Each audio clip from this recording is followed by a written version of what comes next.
We're taking your calls today for Lisa Briggs of the Bruce Company. The number to call is 608-270-9933. And They're all full? No, they're all full. Oh, there's a couple lines on the end. Those don't work. Oh, okay. Those don't. Right. Hi, Lisa. Hi, Lisa. Good to see you. How you doing? How are you? Good. I'm good. How was your trip, Susan? Oh, it was wonderful. It's always good to get a change of scene, but then it's always good to come home, too. I agree 100%. Yeah. She brought back Swiss chocolate, so we let her back in the building. Oh, there you go. All right, we got lots of calls. Let's start with Ted in Beloit. Hi, Ted. What's your question? Hi, Lisa.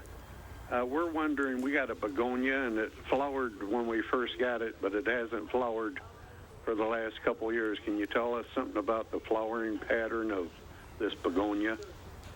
So is this a begonia that you have inside the house? Yes, ma'am. So it's probably one of the Riegers, or they're not necessarily bred for a lot of flowering. What you could do is add some fertilizer, like some blossom booster to it, but I'd hold off and do that next spring and see if that'll help. Okay. Thank you. All right, let's go to Tom in Middleton. Hi, Tom. What's your question? Hi, Lisa. I've got some butterfly milkweed that I'd like to split and move. When can I do this? Can I do it this year, or do I have to wait till spring, or what should I do? They don't split particularly well, but when you would want to move them, if you want to move them around, would definitely be in spring, for sure. As soon as you can get your shovel in the ground, but it's not too wet. Remember, though, that you'll want to stick a marker in there so that you know where it is next spring, because butterfly weed, Asclepias, are slow to start in the spring, so you might not see it when it's first coming up. So put like a popsicle stick or a plastic marker so you remember where it is. Okay. Very good. Thank you. Thanks for the call. Let's go to Joyce in Avoca. Hi, Joyce. Hi. What's your question? Lisa, I have a hydrangea bush, and right now it's green, and I've always wanted it to be either pink or blue.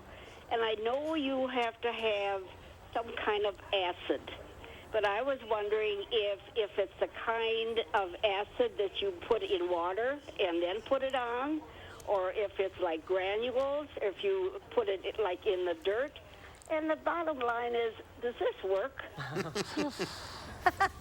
So there are some hydrangeas that will change their flower color based on the acidity or the pH level of the soil. Right. If you have a hydrangea that is green or white, it is not going to change color no matter how much soil sulfur or garden acid that you're going to add to it.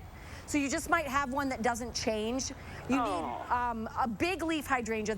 So it's either pink and you can make it blue, or if you live on the East Coast, it's blue and you can make it pink. But you can't make a white one blue or pink. It's just meant to be white. Oh, and I guess no one has ever said that. They just seem to think, all you need to do is to put some kind of an acid in the soil, and you'd be fine. Okay. No, you got No, ma'am. It only works for certain ones. Yep. Go buy a pink one. I like the blue and pink ones, too. Those are my favorite. Let's go to Tina in Mazomanie. Hi, Tina. What's your question?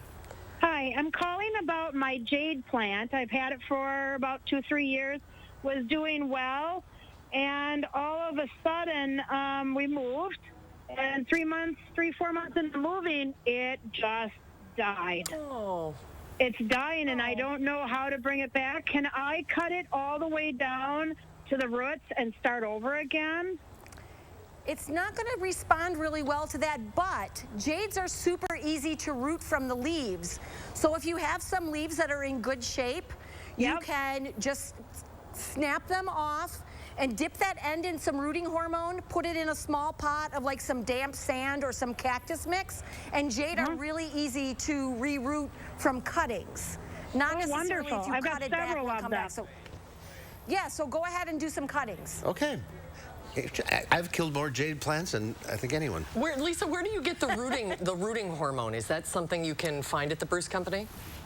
Absolutely. I was just going to say, you can find it in the house plant treatment section at the Bruce Company. All right. All right, let's go to Lynn in Wanakee. Hi, Lynn. Hi. What's your question?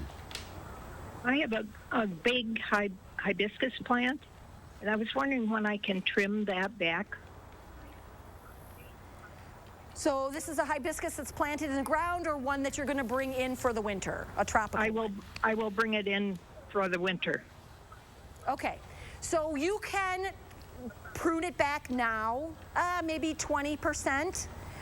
Just know, though, that when you bring it inside, you're going to lose a lot of leaves. Are going to turn yellow because of the light level. So when you take it inside, put it in the sunniest spot, but make sure that over the next, maybe in the next 3 or 4 weeks, that you treat it for insect pests before you bring it back in, because hibiscus are prone to like whitefly and aphids, and if you bring those critters into the house, they're not a big problem outside in your yard, but in the house, the population will explode. So get some insecticidal soap and spray it down really well before you bring it back in the house. All right. Let's go to Jim now in Partyville. Hi, Jim. What's your question? Hi, Lisa. I have a question about a trumpet vine. It's 12 years old, and we have only flowered twice in that whole time.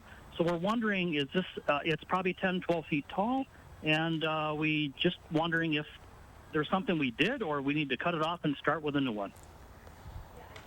I would say, first of all, that it needs plenty of sun to flower, so a good 6 or 8 hours. Also, you might want to fertilize it. Trumpet vines are pretty easy, but I've noticed a lot of them, like big ones that I see out as I'm driving around where I know there are some really nice specimens, haven't been flowering really well the last couple of years. There's one on Owen Road on the west side of Madison that this year, it's green and huge. It goes up a telephone pole, but it just did not flower this year. So I'm wondering if there's something going on in the environment, with climate, that is causing them to not flower.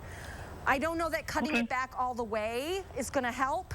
You could certainly do some trimming, though, to encourage some new growth, but I would try some fertilizer. You can put some down this fall, and then maybe again in the spring, a blossom booster where the number of the 3 numbers, the middle one is high. Yeah, they're spectacular plants when they flower. Yeah. They are really gorgeous. All right. When they're blooming, they're gorgeous. We're out of time. Thank you all for calling in. Lisa, thanks for your time. Thanks, Lisa. Great to see you. You're We'll very see you welcome, soon. guys.